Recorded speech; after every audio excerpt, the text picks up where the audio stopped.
Friends, we are live now. Today we will discuss Hindi class. Hindi का हमारा 35 class है. 35 यानी हिंदी में हम संधि देख रहे थे. संधि में हमारा क्या था? विसर्ग संधि. ये क्या चल रहा था? विसर्ग संधि. यानी विसर्ग संधि का पार्ट चल रहा था. विसर्ग क्या था? ये पॉइंट्स बने हैं, यही विसर्ग होते हैं ये. तो ये विसर्ग संधि का जो चल रहा था हमारा रूल नंबर 2 है. इसमें क्या है रूल नंबर 2? रूल नंबर 1 देख लिया था हमने कि विसर्ग से पहले कोई छोटा या बड़ा होता है तो वो किस में बदल जाता है? जो विसर्ग की ध्वनि है ओ में बदल जाती थी. अब यहाँ देखते हैं क्या रूल नंबर सेकंड में है. यदि विसर्ग से पहले छोटी, बड़ी, छोटा ऊ, बड़ा ऊ, रे, ए, ऐ, ओ, औ में से कोई होता है तो क्या हो जाता है? विसर्ग का ध्वनि जो होती है विसर्ग किस में बदल जाता है? आधा रा, रेफ में बदल जाता है. रेफ याद रखिए, आधा रा.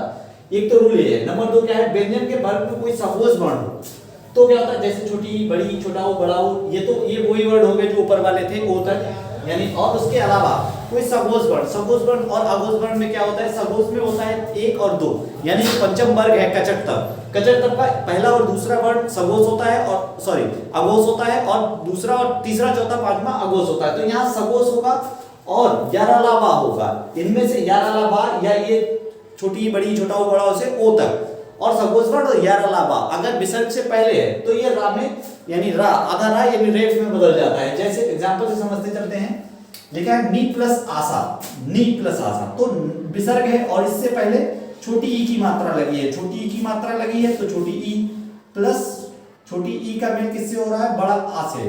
इससे हमें मतलब नहीं है. हमें देखना है विसर्ग से पहले छोटी ई है और फिर विसर्ग है तो ये किस में बदल जाएगा?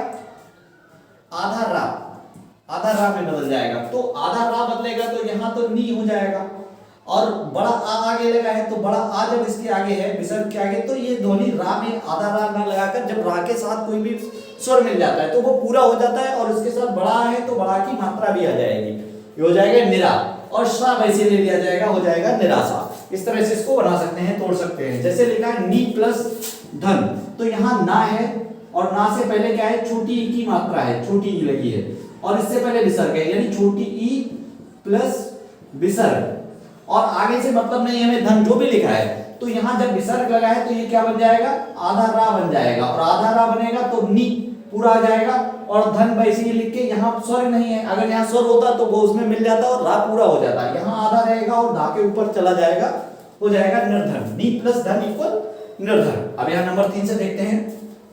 लिखा है दू प्लस बल तो यहाँ छोटा ऊ है यानी विसर्ग से पहले छोटा ऊ है तो इसका क्या बनेगा? यहाँ रूल लिखा है छोटा ऊ, ये छोटी, बड़ी, छोटा ऊ, बड़ा कुछ भी हो यहाँ तक तो यह क्या हो जाता है? आधा रा में बदल जाता है. आधा रा बदलेगा तो क्या होगा? दू तो वैसे ही रहेगा और बा इससे पहले अगर कोई यहाँ स्वर होता तो रा में पूरा मिल जाता, रा पूरा हो जाता, वैसे ही रहेगा बल और ऊपर रा लगा जाएगा, बाकी ऊपर रा चला जाएगा, हो जाएगा दुर्बल.